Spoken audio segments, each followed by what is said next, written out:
Assalamualaikum warahmatullahi wabarakatuh. Perkenalkan, saya Siti Zahra Humaira dari kelas SI 24F dengan NIM 20240050050069. Pada kesempatan ini, saya akan mempresentasikan resum dari materi pertemuan pertama hingga pertemuan ketujuh. Untuk pembahasan pada pertemuan pertama mengenai esensi dalam Islam sebagai pedoman hidup yang komprehensif secara filosofis, integrasi ajaran Islam dianalogikan sebagai sebuah pohon yang utuh, di mana akidah bertindak sebagai akar teologis yang menghujam kuat, syariah sebagai batang dan dahan yang mengarahkan kodifikasi hukum, serta akhlak sebagai buah yang memberikan kemaslahatan nyata bagi lingkungan sosial di sekitarnya. Selanjutnya memasuki materi pertemuan kedua. Di sini fokus membahas diarahkan pada urgensi agama dalam dimensi manusia. Secara hakiki, manusia diidentifikasi memiliki dua unsur utama, yaitu dimensi jasmani yang bersifat material dan dimensi rohani yang bersifat non-materi. Berdasarkan landasan Quran Surat Al-A'raf ayat 172, setiap individu membawa fitrah bertauhid sejak lahir. Kesadaran spiritual inilah yang mendasari manusia untuk mengemban amanah sebagai khalifah atau pengelola di muka bumi dengan penuh tanggung jawab. Selanjutnya pada pertemuan ketiga dibahas mengenai pokok-pokok ajaran Islam. Doktrin teologis Islam berdiri kokoh di atas pilar rukun Islam dan rukun Islam sebagai penghujudan ibadah praktis, lalu rukun iman sebagai landasan keyakinan.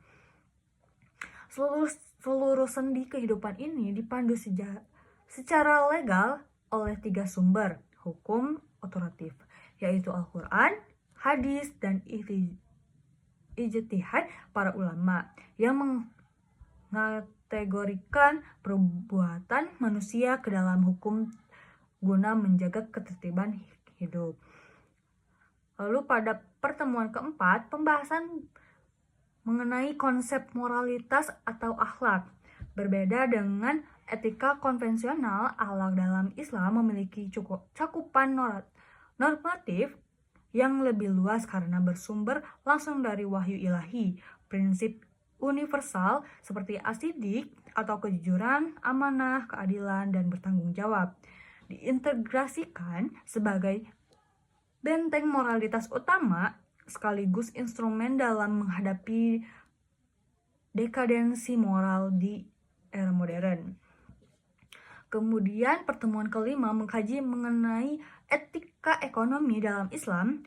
Konstruksi pasar dalam Islam secara rigid melarang instrumen ekonomi yang eksploitatif dan spekulatif seperti riba, gahar, dan maisir. Sebagai substitusi, Islam menawarkan sistem keuangan berbasis kemitraan dan bagi hasil seperti mudharabah dan musyarakah, seperti optimalisasi instrumen fiskal sosial berupa zakat, infak, sedekah, dan wakaf, demi terwujudnya distribusi kekayaan yang berkeadilan.